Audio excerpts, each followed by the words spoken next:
Magandang hapon po sa ating lahat. Narito ang weather update sa araw ng Sabado, December 16, 2023.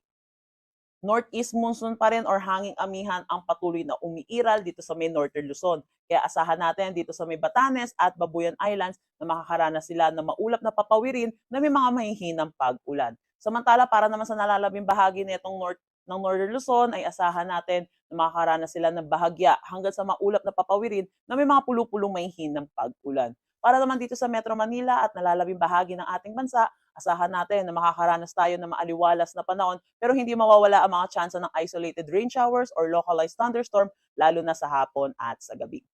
Meron tayong binabantayang low pressure area dito sa loob ng ating Philippine Area of Responsibility at ito'y huling namataan sa line 925 km east of southeastern Mindanao. Ito hindi natin inaalis ang posibilidad na maging isang ganap na bagyo within the next 48 hours at ito'y tatawagin nating kabayan. Dako naman tayo sa magiging panahon natin bukas dito sa Luzon. Dito naman sa may Luzon ay magkakaroon tayo ng surge ng hanging amihan or ng northeast monsoon. Kaya asahan natin na makakaranas tayo ng bahagya hanggang sa maulap na papawirin na may mga pulupulong mahihinang pag-ulan kasama na dito sa may Metro Manila. Kung makikita din natin dito sa may Tugigaraw ay asahan natin na makakaranas sila ng maulap na panahon dahil pa rin sa northeast monsoon. Para naman dito sa Legazpi ay posibilidad na magkaroon tayo ng shear line kaya makakaranas sila ng maulap na panahon na may mga kalat-kalat na pag-ulan. Para naman dito sa Mimaropa ay asahan natin na magiging maaliwalas ang kanilang panahon na may mga tsansa ng localized thunderstorm.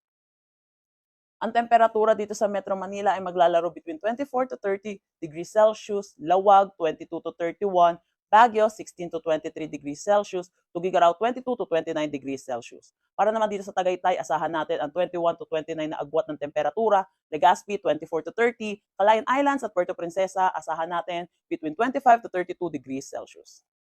Dako tayo sa magiging panahon sa Visayas at Mindanao. Itong eastern section ng Visayas at Mindanao ay makakaranas ng makalat-kalat na mga pag-ulan, dulot pa rin itong shear line or itong combined effect ng shear line pati na rin ng LPA. Kaya asahan natin na makakaranas sila ng mga pag-ulan at mga posibilidad ng mga flash floods. Para naman dito sa nalalabing bahagi ay asahan natin na magiging maaliwalas ang panahon. Dito sa Iloilo, ang temperatura ay maglalaro between 26 to 32 degrees Celsius, Cebu 26 to 30, Tacloban 25 to 30 degrees Celsius. Para naman dito sa Zamboanga, asahan natin ang 24 to 33 degrees Celsius, Cagayan de Oro 24 to 30 at Davao 24 to 32 degrees Celsius. May nakataas tayong gale warning dito sa coastal waters ng Batanes, Cagayan, kasama na ang Babuyan Islands at Ilocos Norte. Kaya pinapaalalahanan natin ng mga kababayan natin mangingisda at may mga sasakyang maliit pandagat na delikado po na pumalaot sa mga nasabing coastal waters.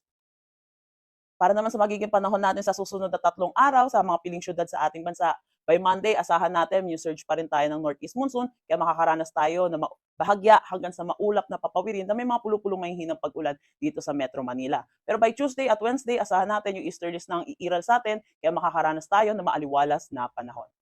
Para naman sa Baguio, throughout the 3 days ay asahan natin na northeast monsoon ang makakaapekto sa kanila. Kaya asahan natin na magiging maaliwalas ang kanilang panahon, pero may mga pulupulong mahihinang pag-ulan dulot pa rin ng hanging amihan. Para naman sa Legazpi, by Monday at Tuesday, asahan natin combined effect na itong shear line or ng low pressure area ang makakaapekto sa kanila. Pero by Wednesday, asahan natin na magiging maaliwalas na ang kanilang panahon. For Metro Cebu, by Monday, asahan din natin na magiging maulap pa rin ang kanilang panahon dulot na itong low pressure area. Kaya asahan natin na magiging maulan sa kanilang panahon. Para naman sa Tuesday at Wednesday, ay asahan natin na magiging maaliwalas ang panahon.